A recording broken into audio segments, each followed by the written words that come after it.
मित्रों, मुझे स्मरण है कि 1976 से जब उनके साथ कार्य करने और बैठकों में भाग लेने लगा तो अपनी पुरानी छुटपुट कविताओं को अक्सर पत्रिकाओं में छपते हुए दिखाया करते थे और सुनाया भी करते थे।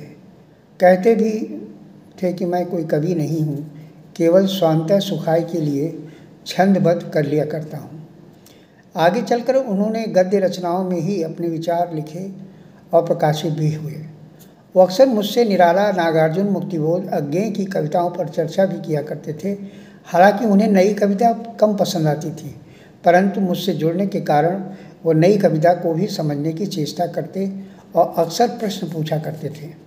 हालांकि वह उनका बड़प्पन था कि मेरी प्रकाशित पुस्तकों में बच्चे समुद्र हैं, मेहंदी घाट तथा गंगा अपने पास का अध्ययन भी किया और विचार भी व्यक्त किए। 21 जुलाई 68 को एक पत्र के द्वारा मुझे लिखा कि आपकी नई कविता का नया संग्रह गंगा अपने पास मिला, बहुत बहुत धन्यवाद। आदि से अंत तक उल्टा पलटा कुछ पढ़ा, कुछ पढ़कर भी कवि की गहराई तक न पहुंच सका। प्रगतिशील साहित्य पर मेरा अधिकार बहुत अल्प है, पर मैं ये मानता हूँ कि ये कलाकार का मानसिक संघर्ष है और संघर्ष ही कला की जननी है। इसी संघर्ष के कारण प्रगति दिखलाई पड़ती है। प्रगति सापेक्ष है, इसलिए प्रगति स्थायी नहीं मानी जा सकती। कलाकार इसीलिए सर्वांगीण प्रगति पर विश्वास करता है और जीता है। आप में वह कलाकार विद्यमान है जो कि प्रगति निरंतर बहती हुई गति को पकड़ने में सक्षम है। यह मेहंदी घाट और गंगा अपने पास की तुलना में दृष्टव्य है, इसलिए धीरे धीरे आपकी कविता जनसाधारण से हटकर बौद्धिकों के लिए अधिक बनती गई, यद्यपि लक्ष्य जनभावना ही है।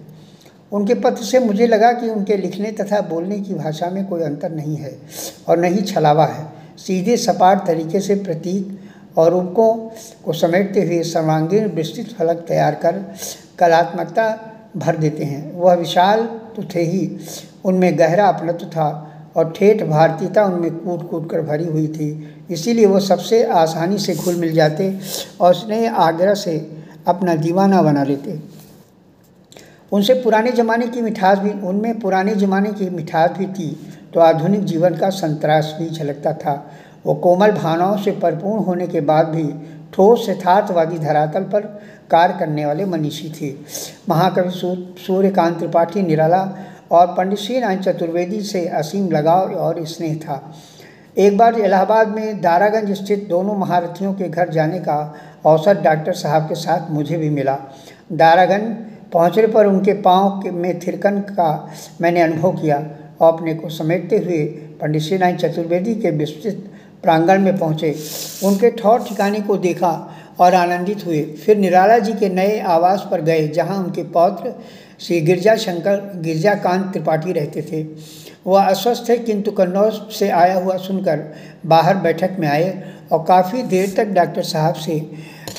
डॉक्टर साहब को निराला जी के संबंध में पूछे जाने वाले प्रश्नों का उत्तर देते रहे। उनके निवेदन पर त्रिपाठी जी ने निराला जी की कविता सरस्वती वंदना, राम की शक्ति पूजा, कुकुरमुत्ता उन्हीं के स्वर में सुनाई तो डॉक्टर साहब आप में विभोर हो गए। उनके घर से निकलते हुए मुझसे कहने लगे कि आज प्रयागराज तीर्थ का स्नान कर लिया। इलाहाबाद की इस यात्रा में नई कविता के प्रमुख स्तंभ डॉक्टर जगदीश गुप्त, लक्ष्मीकांत वर्मा, श्री नरेश मेहता आदि कई साहित्यकारों से मिलकर अपनी जिज्ञासाओं को शांत किया और हिंदी साहित्य साधना में लगे मनीषियों के संपर्क में आकर निरंतर ये वह राष्ट्रभाषा हिंदी के रथ को समृद्ध प्रदान करते हुए आगे बढ़ते रहे। 16 फरवरी 1995 को साहित्यिक संस्था त्रिवेणी एवं प्रगतिशील लेखक संघ के आमंत्रण पर पद्म भूषण डॉक्टर राम कुमार वर्मा कन्नौज पधारे। उस समय घाघ संस्थान के शिलान्यास समारोह में डॉक्टर टंडन साहब ही एकमात्र ऐसे व्यक्ति थे जिन्होंने कन्नौजी भाषा में अपने विचार व्यक्त कर मातृभाषा को सम्मान प्रदान किया। वो अपने निमंत्रण पत्रों में कन्नौजी भाषा का वाक्य भैया आइयो जरूर बहुत प्रयोग करते थे। इनके इस प्रेमाश्रुत निवेदन पर लोग गोष्ठियों में शहर से आकर उन पर मुग्ध रहते। वह कार्यक्रमों में स्निग्ध और स्नेहिल वातावरण निर्माण करने में समर्थ सर्जक थे।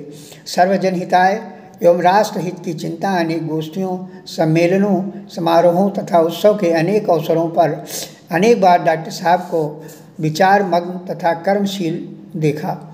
वैसा शायद ही लोगों ने अनुभव किया हो।